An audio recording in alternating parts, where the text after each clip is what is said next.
Bamong ou île de paix. Bamong ou île de paix est un feuilleton radiophonique produit par l'association Gens des médias de la région des Savanes Gémusa dans le cadre d'un appui aux radios de la région des Savanes pour la création de contenus sur la prévention de l'extrémisme violent financé par le programme régional d'appui aux pays côtiers de l'Agence des États-Unis pour le développement international USAID.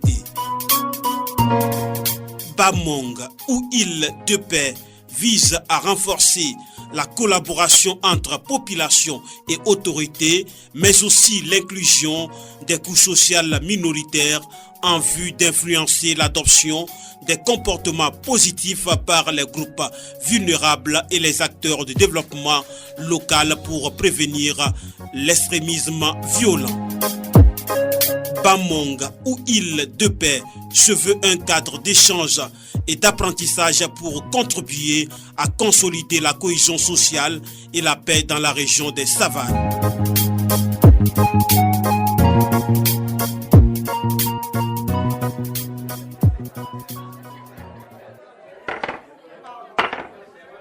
Ah, tout le village est déjà là. Sois la bienvenue, Wineba. Merci. Boam, tu vas bien? Oui, ça va, merci. Laisse-moi prendre ton sac. Merci. Où est le chef? Il est dans la cour à la maison. Il a demandé qu'on vienne l'appeler si on veut commencer. Allez prendre place. Je vais l'avertir que vous êtes déjà là. Ah, ok. Merci de le faire appel pour qu'on commence. Bonjour Wineba. Comment vas-tu? Je vais bien, chef. Toujours aussi jeune. Qu'est-ce que tu crois? Je mange pas sauce de potasse là, hein? Je mange sauce rouge. Les femmes me connaissent.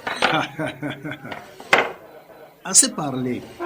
La population attend impatiemment le message que vous avez à nous livrer.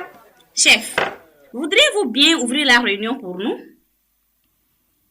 Population de Bamong, recevez mes salutations chaleureuses. Tout en espérant que vos familles se portent bien, je vous remercie tous d'avoir répondu à l'invitation de Madame Wineba ici présente. Comme vous le savez, le développement de Bamong dépend de nous tous. Alors, posez-lui toutes vos questions pour mieux comprendre. Sur ces mots, je souhaite une bonne participation à tous. Je vous remercie. Merci, chef. À mon tour, je vous remercie tous d'être là. Je m'appelle Nabawin Neba, présidente de l'association AGPD. Entendez par là, Association Genre Paix Développement. Aujourd'hui, nous allons parler d'un sujet très important pour contribuer à maintenir la paix dans notre communauté.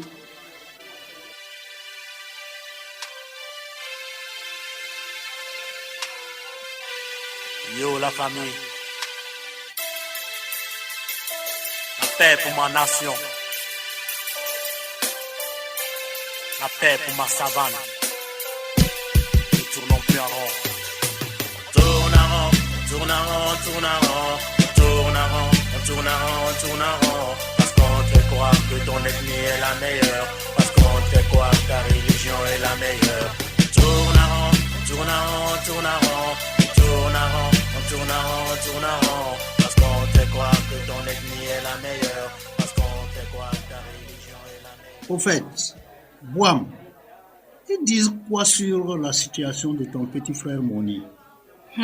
Chef, depuis qu'ils sont venus le chercher, ça fait exactement 3 semaines. On n'a pas de nouvelles. Ma mère est très inquiète. Elle ne mange pas, elle ne dort pas. Moi-même, je ne comprends rien. Je ne sais quoi faire. Ma fille, depuis le décès de mon ami ton père, je ne comprends pas ce qui se passe.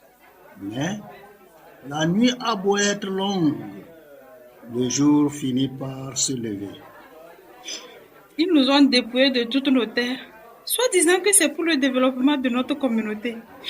Après la destruction de notre ferme, chose que papa n'a jamais digérée, il n'était plus que l'ombre de lui-même, jusqu'à ce que sa tension ait eu raison de lui. Il l'emportait pour nous laisser dans le dénuement total. Mais comme si ça ne suffisait pas, ils nous ont mené la vie dure.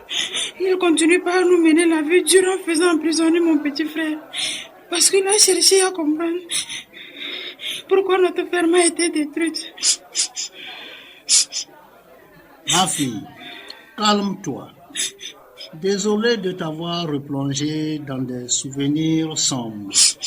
Ne t'inquiète pas, les choses vont rentrer dans l'ordre. Crois en la providence. Ce que je ne comprends pas, c'est ce qui a conduit à l'arrestation de ton petit frère Moni. Il doit y avoir une explication à tout ça. De toute façon, s'il n'a rien fait, il sera libéré. Pour le moment, soutiens ta mère. Ce ne serait pas facile pour elle. Quelle explication? Qu'on nous a dépouillés de nos terres, volé notre bétail et emprisonné injustement mon petit frère. Après, on nous dit d'oublier tout, que de faire confiance à nos dirigeants. Chef, je vous respecte beaucoup, mais laissez-moi vous dire que je ne crois à rien de tout ce qui se dit. Bon, je te comprends, mais... Tu ne peux pas comprendre, car tu ne vois pas la souffrance de ma mère depuis le décès de papa.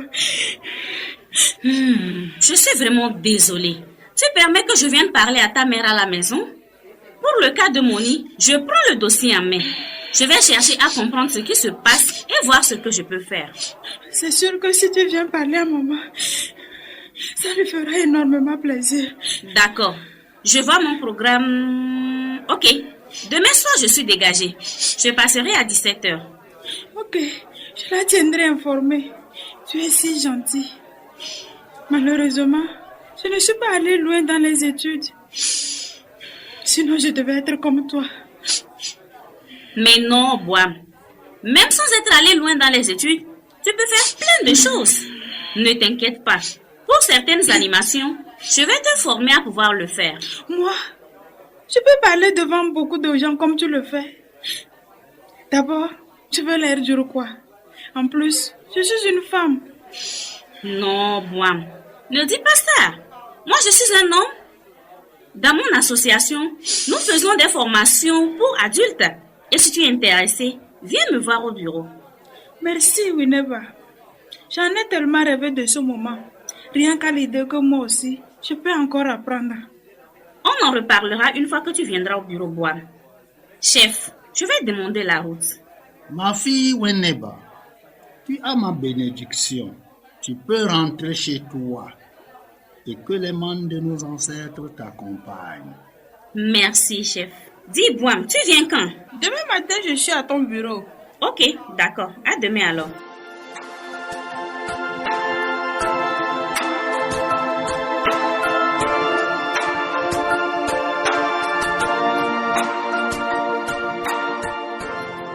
Voilà, mesdames, mesdemoiselles et messieurs, à l'écoute des programmes de la radio nationale Elachland, il y a un impératif qui vient à l'instant de nous parvenir dans les studios bleus, un communiqué urgent qui nous vient du ministre de l'Enseignement supérieur et de la Recherche. Nous allons donc porter ce communiqué à votre connaissance. De récents événements se sont déroulés sur le campus universitaire de Elachland suite au mouvement d'étudiants qui dure maintenant un mois et qui ont occasionné beaucoup de dégâts matériels et de blessés. En effet, des étudiants en colère qui réclamaient leur tranche d'aide se sont livrés à des actes de violence, de vandalisme, empêchant le bon déroulement des activités académiques sur le campus. Un groupuscule d'étudiants meneurs de ces troubles a été identifié et radié définitivement de l'université.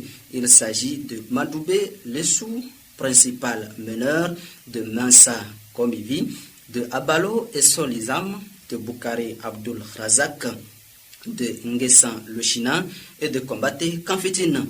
Ces étudiants reconnus coupables d'actes de violence, de troubles à l'ordre public, de séquestration du personnel de l'université et de destruction de biens publics sont définitivement radiés des étudiants de l'université de Elekeland. Par ailleurs, le ministre de l'Enseignement supérieur et de la Recherche rappelle aux étudiants que toute action de revendication doit être menée dans le strict respect des dispositions légales de notre pays et du règlement intérieur de l'université. Il invite donc les étudiants à retourner dans les amphithéâtres en attendant une issue favorable des discussions en cours entre autorités universitaires et délégués des étudiants. Signé le ministre de l'Enseignement supérieur et de la Recherche, Batomene Kimbodi.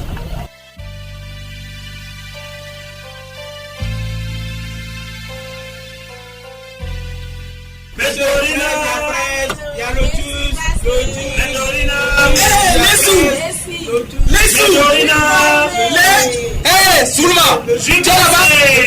Hey, ça va? Le révolutionnaire, mon très cher frère et ami, est arrivé enfin. On dirait que tout le village est déjà informé de mes problèmes. Ah oui, tu es quand même le Thomas Sankara du 21e siècle. Bien, attends, je vais vérifier si le chauffeur l'a fait descendre mes bagages. Hé, chauffeur, faites vite pour descendre mes bagages. Tu vois qu'il fait déjà nuit. Oui, monsieur Lechou. Attends encore un petit instant, le temps que mon apprenti détache la bâche. Ok. Hé, apprenti, fais doucement. J'ai des documents très importants dans ce sac. Il ne faut pas me les déchirer. Non, monsieur Lechou, ne vous inquiétez pas. Nous prenons bien soin des affaires du seul intellectuel de notre commune. Mais chauffeur, intellectuel tu dis? Ne me fais pas rire, chauffeur. Je suis encore très loin d'être un intellectuel. Ne soyez pas modeste. Si tout va bien, vous serez dans quelques années le premier avocat de notre commune. Au moins, grâce à vous, nous pourrons réclamer que l'État nous arrange plein de choses. La route par exemple. Mon frère, ça risque d'être très compliqué. Comment ça? Non, laisse tomber. C'est bon. Vous avez fait descendre mes bagages? Oui, ça y est. L'apprenti vous accompagne. Ok, apprenti, suis-moi. Bien, dépose le sac ici. Mon ami va m'aider. Tu vois, tout le monde compte sur toi pour révolutionner les choses au village. N'exagérons pas quand même. Je suis juste les sous. Un étudiant raté parce qu'il réclamait ses droits. Et puis, ils ne savent même pas encore que je suis raté. Sinon, ce pauvre chauffeur ne fonderait pas ses espoirs sur moi. Mais ce n'est pas encore la fin du monde. Ceci a peut-être le début d'une nouvelle aventure. Mon frère, pour le moment, j'ai besoin d'une bonne douche et d'un bon repos. Amène-moi à la maison, s'il te plaît. Le voyage là m'a trop fatigué à cause de l'état désastreux des routes. N'en rajoute plus, s'il te plaît. Les sous. Le révolutionnaire. Maintenant, c'est de nos routes que tu vas te plaindre. Cher ami, je ne me plains pas. Je constate juste. Bon, écoute seulement. Amène-moi à la maison, s'il te plaît. De toute façon, tu en auras pour ton compte ce soir. Fatoumata va utiliser ses doigts de feu pour te remonter. La nuit risque d'être très mouvementée après un si long sevrage.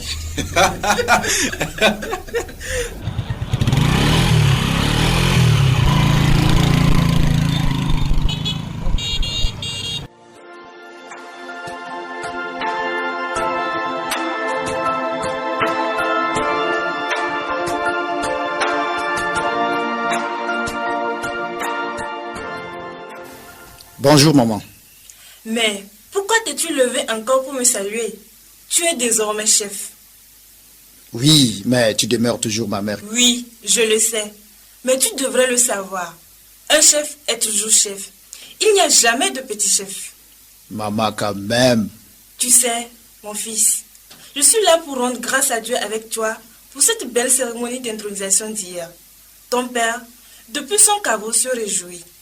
Ah oui, maman. Tout le village était bien mobilisé. Les plus âgés aux plus petits, les femmes dans leur ensemble se sont mobilisées. C'est ce qui a rendu la fête très belle. Tu as eu droit à une intronisation digne de ce nom. Et en retour, tu sais ce que ce beau monde attend de toi? Non, maman. Que tu sois un chef exemplaire, un chef intègre, un chef impartial. Maman, cette mission sera-t-elle facile? À cœur vaillant, rien d'impossible, dit-on. Il suffit de savoir écouter, savoir voir, savoir manger, savoir parler. L'index ne boit pas le chapalo, mais indique le cabaret où il se vend. Le chef, ce n'est pas moi, c'est toi. Maman, dis-moi, c'est encore quoi ce proverbe? Ah, mon fils, c'est une sagesse de tes oncles maternels. Juste te rappeler que c'est l'index qui montre où se trouve le cabaret, pourtant, ce n'est pas lui qui boit. Maman, tu as tout dit. Je peux donc compter sur toi. C'est pour ça que je suis rentrée te voir. Tu sais, le trône qui est désormais le tien était convoité par beaucoup de frères. Les gens ont fait des promesses aussi bien aux hommes qu'aux fétiches. Ah bon? Note ceci. Ce ne serait chose facile. Mais qui accepte une corde à son cou doit accepter de se faire tirer. Tu es condamné à assumer les charges de chef. Maman, je dois pouvoir compter sur toi. Ne dit-on pas souvent que qui annonce à l'aveugle le décès de sa mère se charge de le guider? Tout à fait. Mère, que dois-je faire pour être un bon chef? D'abord, tu dois te respecter et te faire respecter. Dans ce village, chacun est considéré en fonction de son comportement quotidien.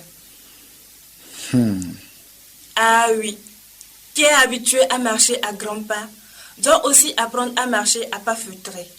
L'orgueil a de fâcheuses conséquences. Donc, tu dois éviter l'orgueil. L'humilité paye. Merci, maman. Quel rapport dois-je avoir avec les notables de mon papa? Considère-les comme tes papas. Consulte-les régulièrement. Ils ont beaucoup de choses à t'apprendre, surtout le vieux Monkondan, qui connaît tous les secrets de ton défunt père. Un bon dirigeant est tolérant. À propos de mes frères qui guettaient ce trône. Ils doivent demeurer tes frères. Respecte-les, mais méfie-toi d'eux, surtout Bara, un homme très dangereux. Ça, c'est vrai, maman. Je l'ai remarqué au cours de la cérémonie d'hier. Bonjour, maman. Ah, Monipo, bonjour. Tu es venu voir ton ami d'enfance. Oui, maman, je suis venu voir Sa Majesté. Monipo, il n'y a pas de majesté entre toi et moi. Comment va ta femme? Tu sais qu'elle est une nièce à moi? Oui, ma belle-mère m'en a parlé. C'est encore ma vieille qui t'a cherché cette fille-là. Quand je l'ai appris, j'ai été très contente. Dans ce village, nous comptons maintenant une dizaine de membres de notre famille mariés ici. Ça, c'est magnifique. J'ai appris que ton dernier enfant est un albinos. Il est donc la réincarnation de son grand-père maternel. Il était très puissant. C'est lui qui était arrivé à égorger un lion avec son couteau dans nos champs.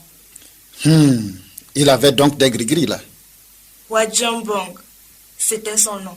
J'aurai le temps de parler de lui. Avec plaisir, maman. Quel plaisir de te retrouver, Monipo. Tous les amis de notre enfance sont tous partis en aventure sauf toi. Moi-même, je suis rentré il y a 3 ans à peine. Tu sais, l'aventure n'est pas toujours une bonne chose. Qui doit construire alors notre village si nous tous l'abandonnons? Tu as vu juste. C'est nous qui allons construire ce village. Je peux toujours compter sur tes initiatives et surtout ton esprit de discernement. Sa Majesté, je suis là pour te servir. Tu peux toujours compter sur moi. Maintenant que tu es notre chef, tu mérites une jeune femme. Une femme digne de ce nom. La femme du chef. Toi aussi. Ma femme au Momka me suffit quand même. Celle que je te propose est plus qu'un ange. Une fille qui ne laisse jamais indifférents les gens de ce monde. Elle a une beauté exceptionnelle. Si le corps est bon, le cœur est aussi bon. Ces filles d'aujourd'hui qui n'hésitent pas à boxer les belles-mères là, moi je ne le conseille pas. Une femme boxeuse? Elle est de quelle famille d'ailleurs? Maman, je parle de Tbangbe, la fille de Konlambon. Là tu as trouvé juste. Cette fille est bien. Elle vient d'une bonne famille. Son père était l'ami intime de mon défunt mari. Sa mère s'est battue toujours pour éduquer bien ses enfants. Maman, qu'est-ce que tu dis alors sur cette proposition? Super, j'approuve ce choix à 100%. Alors, mon ami Monipo chante sa beauté. Et toi, maman, tu relèves son bon comportement. Qui peut bien être cette créature de rêve? Cette fille peut vraiment m'intéresser?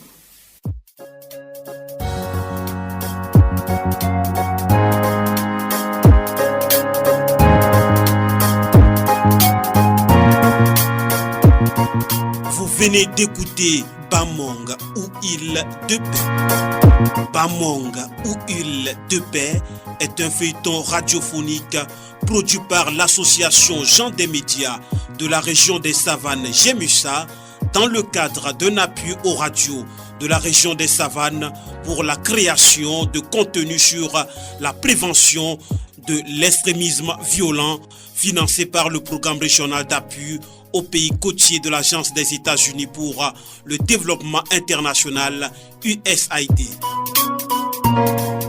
Bamonga ou Île de paix vise à renforcer la collaboration entre population et autorités, mais aussi l'inclusion des couches sociales minoritaires en vue d'influencer l'adoption des comportements positifs par les groupes vulnérables et les acteurs de développement local pour prévenir l'extrémisme violent. Bamonga ou Île de paix se veut un cadre d'échange et d'apprentissage pour contribuer à consolider la cohésion sociale et la paix dans la région des Savanes.